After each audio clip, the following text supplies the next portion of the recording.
Hello, in today's video I'm going to mix it up a little bit and I'm just going to wander around my island a little bit, do some dailies.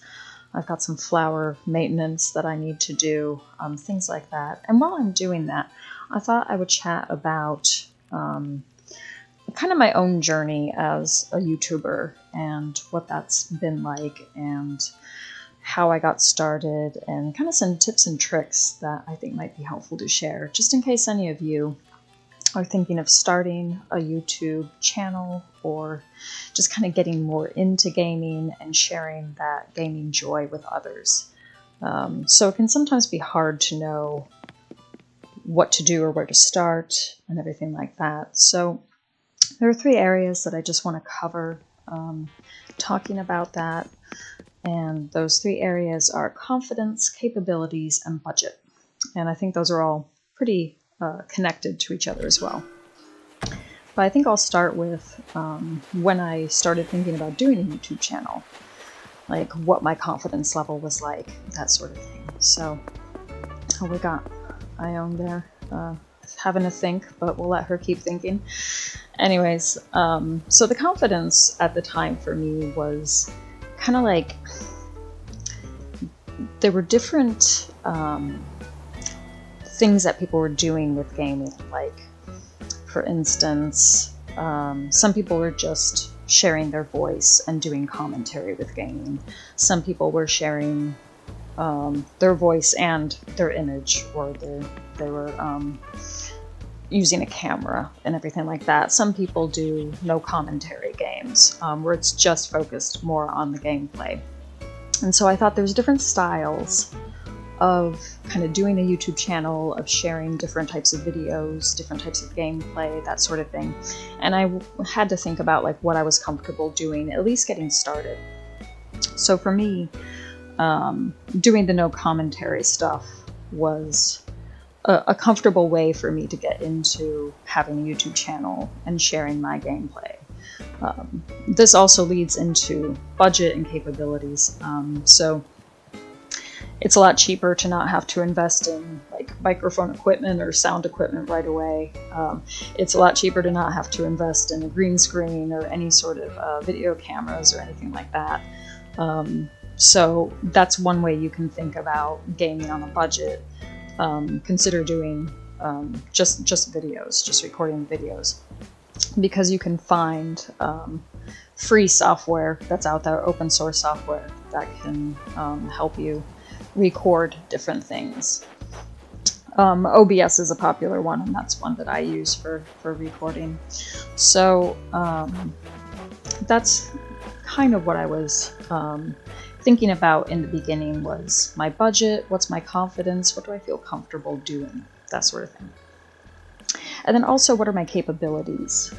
So, you know, what kind of technical prowess do I have? Well, not a huge amount. So it was kind of a case of, you know, what do I think I can do to get started in terms of sharing my gameplay. And some people do these amazing videos that are edited so well, and they really know what they're doing. And I kind of feel like a small fry, you know, in that sense. So I kind of thought, well, what are my capabilities? What do I feel confident doing right away? So getting started just with that really helped me build that confidence and then build further skills as my channel has grown. So starting out doing no commentary videos for like the first year did help me build my confidence in terms of getting into a rhythm and a routine with sharing different videos, getting a few video series put together, that sort of thing. I still have that with my Wildflowers series, that's no commentary. And I have that with Happy Home Paradise as well. Although with Happy Home Paradise, I did start doing at least some text commentary. So I was able to do some editing where I was able to add some text every now and then, just to give viewers a steer on what I was thinking and kind of the basics of my approach to the build.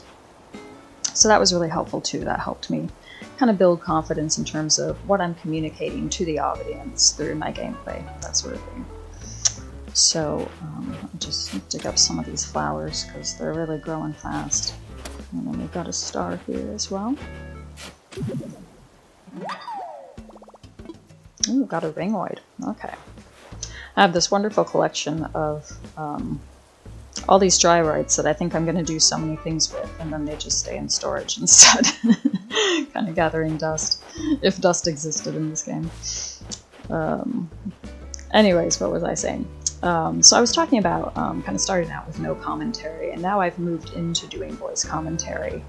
And again, part of that has to do with confidence and thinking about how I want to grow my channel a bit more and just kind of change the different formats. With no commentary videos, I realized it doesn't always work, I don't think, for every video game or for every style of gameplay. I think there's some games where you can easily just play the game, do a little series, and people just see the gameplay, and that's kind of all you need.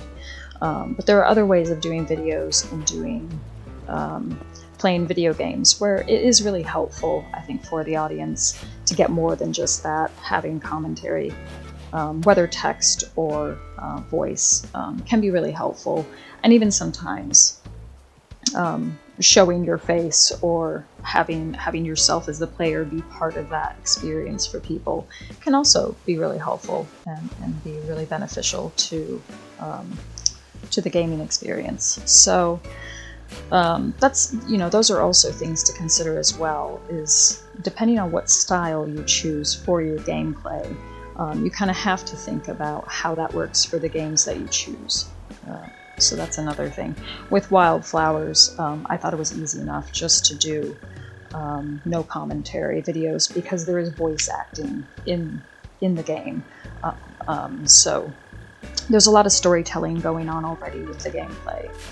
And with Happy Home Paradise, I'm putting together builds. I didn't really feel a burning desire to talk about what I'm building and why during it. It was just made more sense in my head, at least, just to focus more on doing the build for people to watch and enjoy and relax. But then I've also found with my Story of Seasons, Pioneers of Olive Town series, I do share my voice, I do talk on that. And I think that's really helpful to that kind of gameplay, especially because there's no what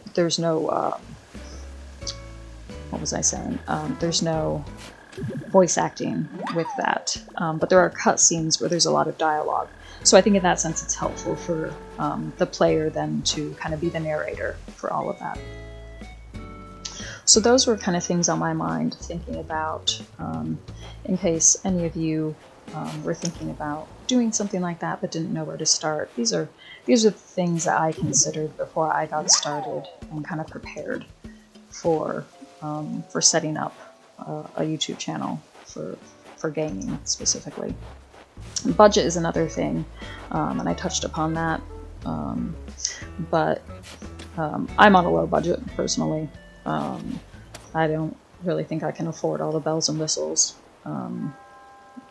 with green screens and fancy microphones and that sort of thing. I use a headset for my voice commentary, and I'm happy not to show my face or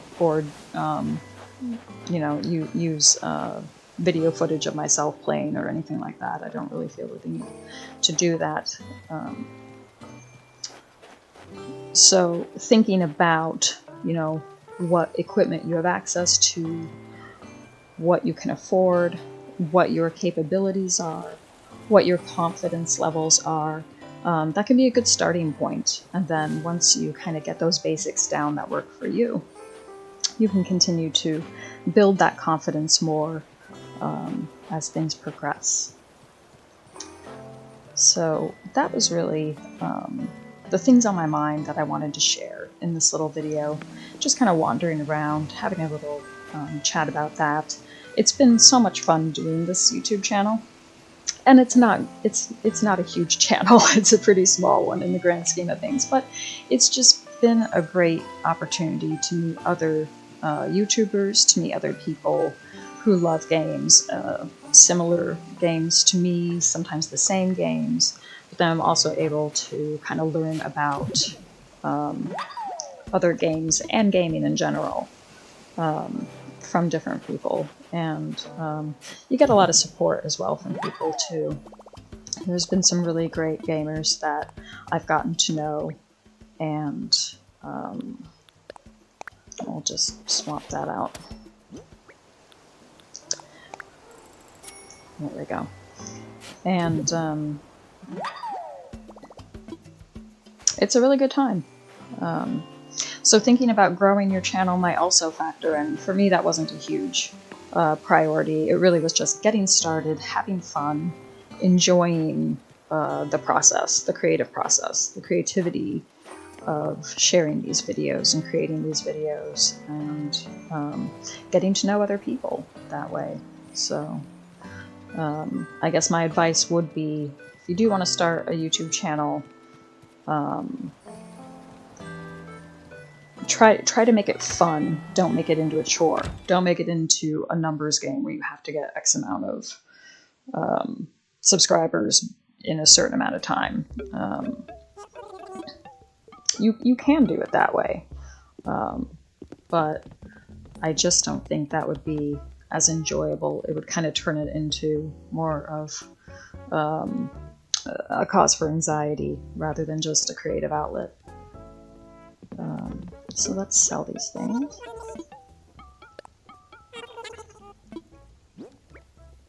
It's amazing how quickly the pockets fill up.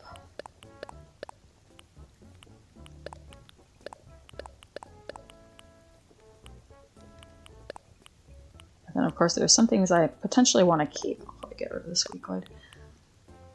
And I think I have that one already, so I can sell that too.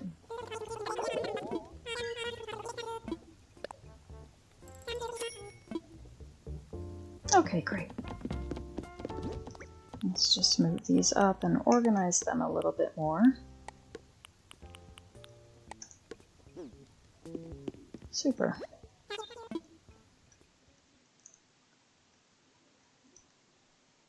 So yeah, let me know in the comments, what are your thoughts around starting a YouTube channel or having a YouTube channel? How has it been a creative outlet for you? How has it kind of helped you grow in terms of maybe technical skills, creative skills, that sort of thing? Overall, I've just really been enjoying it and enjoying sharing the different videos and things. And I've got I got a few more video games for Christmas, so I have to think about maybe incorporating those into the channel in the future. So that was kind of it. Those were kind of the thoughts that I wanted to share, and the inspiration to potentially provide. So thank you for listening, and I will see you in the next video. Bye.